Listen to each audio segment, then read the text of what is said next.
सनातन धर्म में उपवास परंपरा के अंतर्गत निर्जला एकादशी को वर्ष की सबसे कठिन, श्रेष्ठ और सर्वाधिक पुण्यदायी एकादशी माना जाता है। इस वर्ष निर्जला एकादशी का व्रत 25 जून गुरुवार को रखा जाएगा। पंचांग के अनुसार एकादशी तिथि का प्रारंभ 24 जून सायं 6:12 बजे से होगा और समापन 25 जून रात्रि 8:09 बजे पर होगा। उदया तिथि के आधार पर व्रत 25 जून को किया जाएगा। व्रत का पारण 26 जून को द्वादशी तिथि में किया जाएगा। बीकानेर के पंचांगकर्ता पंडित राजेंद्र किराड़ू के अनुसार वर्ष भर में प्रत्येक माह 2 एकादशी आती हैं और पूरे वर्ष में कुल 24 एकादशियां होती हैं। इनमें ज्येष्ठ शुक्ल पक्ष की निर्जला एकादशी का विशेष महत्व है। धार्मिक मान्यता है कि जो श्रद्धालु इस दिन श्रद्धा और नियमपूर्वक व्रत करते हैं, उन्हें वर्ष की सभी 24 एकादशियों के व्रत के समान पुण्य फल प्राप्त होता है। पंडित किरा शुक्ल पक्ष की एकादशी को निर्जला एकादशी कहा जाता है। इस साल यह व्रत 25 जून को रखा जाएगा।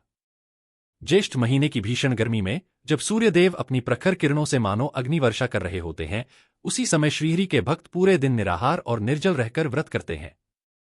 यह व्रत केवल सूर्योदय से सूर्यास्त तक ही नहीं, बल्कि द्वादशी तिथि प्रारंभ होने के बाद ही पारण किया जाता है। इसी कड़ी में आज हम आपको निर्जला एकादशी का महत्व, पूजा विधि समेत जरूरी जानकारी बताने जा रहे हैं। इसकी जानकारी पंडित कौशल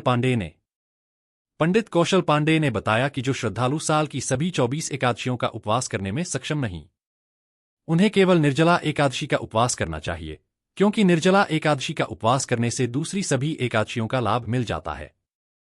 साथ ही श्रद्धापूर्वक जो इस पवित्र एकादशी का व्रत करता है, वह समस्त पापों से मुक्त होकर अविनाशी पद प्राप्त करता। शुक्ल पक्ष की एकादशी को निर्जला एकादशी कहा जाता है। इस साल यह व्रत 25 जून को रखा जाएगा।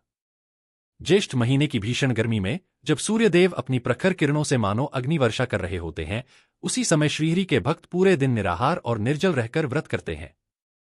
यह व्रत केवल सूर्योदय से सूर्यास्त तक ही नहीं, बल्कि द्वादशी तिथि प्रारंभ होने के बाद ही पारण किया जाता है। इसी कड़ी में आज हम आपको निर्जला एकादशी का महत्व, पूजा विधि समेत जरूरी जानकारी बताने जा रहे हैं। इसकी